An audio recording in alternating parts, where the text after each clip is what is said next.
first part focusing on the rapidly developing areas, primarily down by Plantation Bay, as well as the new northwest corner of Palm Coast. Mosquito control efforts are expanding to those parts of Flagler County now that commissioners unanimously approved the plans. Emergency Management Director Jonathan Lord further defines the boundaries of the expansion. Expanding the district for that southern portion, which is the Flagler County portion of Plantation Bay, and that northwestern part of Palm Coast heading down just west of US 1, heading down to State Road 13. And it's kind of a triangle area, and then all the way up to the St. Johns County line. The expansion means thousands of residents and businesses will be paying a new tax to fund mosquito control efforts starting next October. Flagler Mosquito Control Chair Mike Martin says they're pleased to have come this far. We're looking forward to this. We're hoping it will provide the same kind of proactive mosquito service that we offer now in the district. Mosquito spraying is about public health. It's not about making you feel better because you don't have mosquito bites that itch. It's all about protecting the public from the diseases that mosquitoes carry. And a lot of people don't think mosquitoes are dangerous, but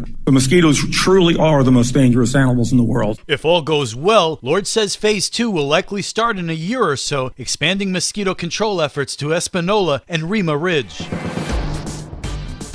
This local news is a service of Flagler County's Toyota dealer, Beaver Toyota, US 1 St. Augustine, here to wow you. It was another busy weekend for Flagler County deputies who received nearly 900 calls for service and stopped 200 drivers. Sheriff Rick Staley says 14 people were arrested, including David Futch of Bunnell. We also arrested a 55-year-old sex offender after he inappropriately kissed a young girl. This is a reminder to always know where your children are. Staley says a 14-year-old Flagler Palm Coast High School student was also charged after they say he posted a threat on Instagram that the school would go kaboom. While the threat was not found to be credible, making a threat like this will get you arrested every time. You can't tell us after you do it that I was just joking. The law doesn't have black and white. Stephen Cilio, an inmate at the Flagler County Jail, is facing new charges after he allegedly became angry at detention deputies and tried to spit on them. He's then accused of exposing himself to them. Staley is also hoping tips from the public lead to another arrest in this case. We're also looking for an individual for video voyeurism when he was recording a female in the female restroom at Publix in the hammock. Deputies also pulled over a driver for having illegally tinted windows near US 1 and Old Dixie Highway in Bunnell. Deputies say Police Canine Axel immediately smelled drugs and a search turned up fentanyl. Driver Audrey Perro, who they say is a habitual traffic offender, faces drug possession charges, along with passenger Joe Hopkins. From the WNZF Newsroom, I'm Amy Cherry.